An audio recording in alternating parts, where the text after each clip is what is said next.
বন্ধুরা, তোমরা তো অনেক জায়গায় অনেক রকমের কোল্ড কফি খেয়েছো এবং নিজেরাও বানিয়েছো। তো আজ এইভাবে যদি একবার কোল্ড কফি বানিয়ে খেতে পারো তাহলে একবার কেন বারবার খেতে মন চাইবে। নমস্কার বন্ধুরা, আবার নিয়ে চলে এসেছি আরেকটা নতুন ভিডিও। আমি মানু ব্লগ টিপসে সবাইকে ওয়েলকাম, স্বাগত জানিয়ে ভিডিওটা শুরু করে দিলাম। আজ তোমাদের দেখাবো এই গরমের সময় কি করে তোমরা ঘরেতে কোল্ড কফি বানাবে। আমরা কিন্তু এই কোল্ড কফি খাওয়ার জন্য ছুট্টে দোকানে চলে যাই, ভালো ভালো হোটেলে চলে যাই যে কোল্ড কফি খাওয়ার জন্য। কিন্তু আমরা যদি বুদ্ধি খাটিয়ে যদি একটু সুন্দরভাবে ঘরেতে কোল্ড কফি বানাই তাহলে কিন্তু আমাদের এক পয়সাও খরচা হবে না, আরও তো ফ্রেশ আমরা খেতে পারবো।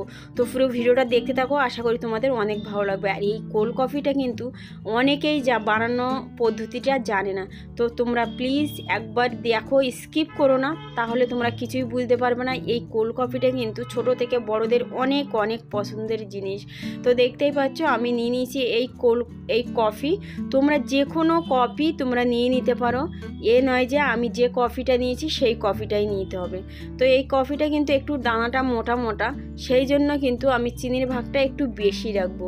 তো আমি নিয়ে নিয়েছি 1 চামচ কফি আর নিয়ে নিয়েছি 3 চামচ চিনিটা তোমরা কম বেশি করে নিতে পারো, যেহেতু ঠান্ডা কোল্ড কফি তো একটু মিষ্টি বেশি হলেও কোনো ক্ষতি নেই।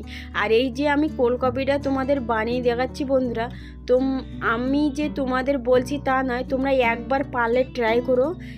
একবার বানিয়ে খেলে তোমরা প্রতিদিন সন্ধ্যের সময়, এই যে যা গরম পড়ছে এই গরমের সময় প্রতিদিন মন চাইবে যে একটু কোল্ড কফি বানিয়ে খাই। তো আমি কি দিচ্ছি সেটা তোমাদের ঘরে অবশ্যই আছে এবং থাকবে। আর যদি মন চায় তাহলে তোমরা ঘরেতে এনে রেখো, তাহলে তোমরা খেতে পারবে। তো দেখো, দুটো আমি কিন্তু বরফ দিয়ে দিয়েছি। আর এই যে ভ্যানিলা আইসক্রিম, এই আইসক্রিমটা অপশনাল, তোমরা দিতেও পারো না দিতেও পারো।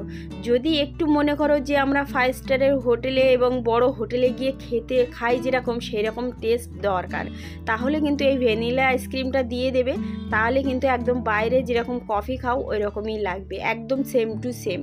তো দেখতেই পাচ্ছ আমি কি দিচ্ছি। আমি বড় গ্লাসের 1 গ্লাস দুধ দিয়ে দিলাম। এটা কিন্তু আমি জ্বালিয়ে ফ্রিজে রেখেছিলাম, ঠান্ডা হয়ে গেছে। হওয়ার পরেই কিন্তু আমি এতে কোল্ড কফিটা বানাচ্ছি। এ নয় যে বানিয়ে বাইরে রেখে দিলাম, নর্মালও হবে কিন্তু বরফটা বেশি লাগবে। আর যদি একটু ঠান্ডার পরে যদি ফ্রিজে রাখা হয়, একটু ঠান্ডার পরে যদি বানাও তাহলে কিন্তু বেটার হয়। তো চলো এটা আমি পিষে আনি।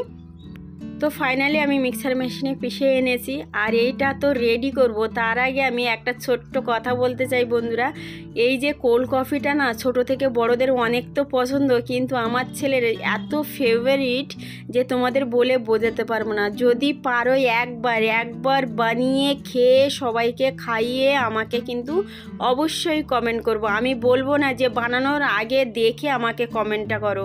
প্লিজ বন্ধুরা, পারলে একবার বানিয়ে খেয়ে আমাকে অবশ্যই কমেন্ট করবে যে এই কোল্ড কফিটা তোমাদের কেমন লাগলো। তো ফাইনালি আমার কোল্ড কফি রেডি হয়ে গেল।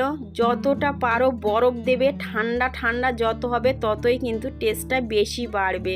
তো দেখো আমি গ্লাসের মধ্যে 2টো বরফ দিয়েছি, একটু আইসক্রিম দিয়েছি, দেওয়ার পরে কোল্ড কফিটা আমি ঢেলে দিয়েছি। যদি কোনো গেস্ট আসে, কাউকে যদি তোমরা দিতে চাও, তোমাদের মনের মতো করে কিন্তু তোমরা চকলেট দিয়ে গ্লাসের গায়ে সাজিয়ে দিতে পারো। আমি জাস্ট তোমাদের বানিয়েই দেখালাম যে ঘরেতে কি করে কোল্ড কফি বানানো যায়। তো সত্যি বলবো বন্ধুরা, একবার ট্রাই করো এবং সবাইকে খাইও। আজকের মতো ভিডিওটা এই পর্যন্ত। আমার ভিডিওটা তোমাদের কেমন লাগলো প্লিজ কমেন্ট করে জানিও। তো আজকের মতো ভিডিওটা এই পর্যন্ত। Tata, bye bye.